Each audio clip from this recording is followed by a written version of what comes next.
CBSE 10ஆம் வகுப்பு தேர்வு முடிவுகள் வெளியாகியிருக்கிறது. அண்மை செய்தியாக பார்த்து வருகிறோம். சிபிஎஸ்இ 10ஆம் வகுப்பு தேர்வு முடிவுகளை வெளியிட்டிருக்கிறது மத்திய இடைநிலை கல்வி வாரியம். அண்மை செய்தியாக பார்த்து வருகிறோம்.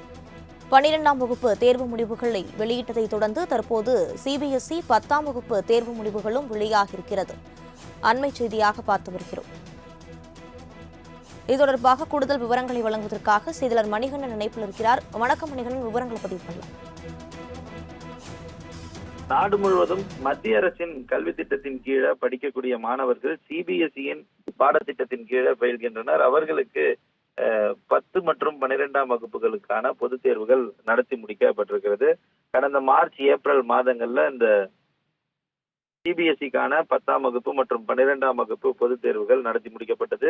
இந்த நிலையில இன்று காலை 12ஆம் வகுப்புகளுக்கான பொது தேர்வு முடிவுகள் வெளியிடப்பட்டிருந்தது. அதன் அடிப்படையில கடந்த ஆண்டை காட்டிலும் 0.62% அதிக தேர்ச்சி விகிதம் என்பது வெளியிடப்பட்டிருந்தது. இதே போல 10ஆம் வகுப்பு தேர்வு முடிவுகளும் தேர்வுகளும் பிப்ரவரி 15ஆம் தேதியிலிருந்து மார்ச் 13 வரை நடைபெற்று முடிந்திருக்கிறது.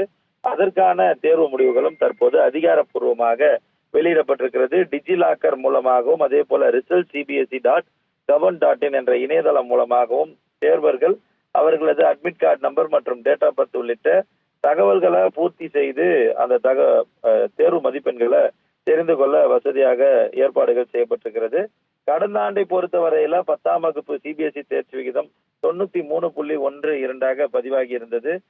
மேலும் அந்த தேர்ச்சி விகிதம் என்பது அதாவது 2023க்கு முன்பாக 5 ஆண்டுகளை காட்டிலும் அதிகமான தேர்ச்சி விகிதமாக பதிவாகி இருந்த நிலையில இன்று சிறிது நேரத்திற்கு முன்பாக 10ஆம் வகுப்பு பொதுத் தேர்வு முடிவுகள் சிபிஎஸ்இ எழுதிய மாணவர்களுக்கான தேர்ச்சி விகிதம் உட்பட அனைத்தும் வெளியிடப்பட்டிருக்கிறது.